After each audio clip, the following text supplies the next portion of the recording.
অনেকভাবে খেয়েছেন, কিন্তু আজকে বানাবো একদম রাজকীয় স্বাদের পনির সুন্দরী। পনিরের এই জিভে জল আনা রেসিপিটি একবার খেলে এর স্বাদ আপনি ভুলতে পারবেন না। চলুন দেখে নিই পনির সুন্দরীর প্রস্তুত প্রণালী। এই রান্নার জন্য আমাদের লাগবে 400 গ্রাম পনির, কাজু কিশমিশ, পোস্ত বাটা, নারকেলের দুধ, খোয়া ক্ষীর।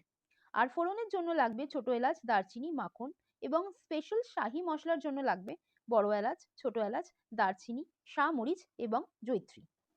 রান্নার শুরুতে পনিরগুলোকে লম্বা লম্বা করে কেটে নিন। এরপর একটা পাত্রে সামান্য ময়দা, চিনি, নুন ও হলুদ মিশিয়ে নিন। এবারে এই মিশ্রণটির মধ্যে পনিরের টুকরোগুলো দিয়ে হালকা করে কোট করে নিন। এবার একটা কড়াইতে রিফাইন্ড তেল গরম করে পনিরগুলো হালকা বাদামি করে ভেজে তুলে রাখুন।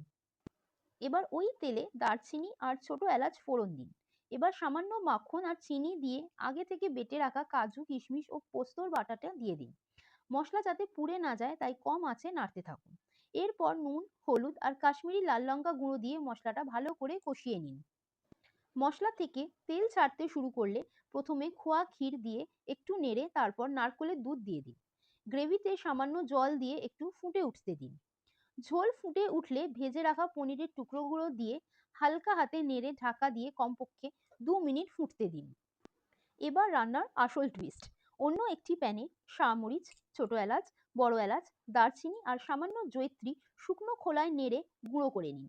নামানোর আগে এই স্পেশাল শাহি মশলাটি ওপর থেকে ছড়িয়ে ঢাকা দিয়ে দিন। ব্যাস তৈরি আমাদের গরম গরম পনির সুন্দরী। রেসিপিটা ভালো লাগলে অবশ্যই লাইক ও সাবস্ক্রাইব করতে কিন্তু ভুলবেন না। Thank you.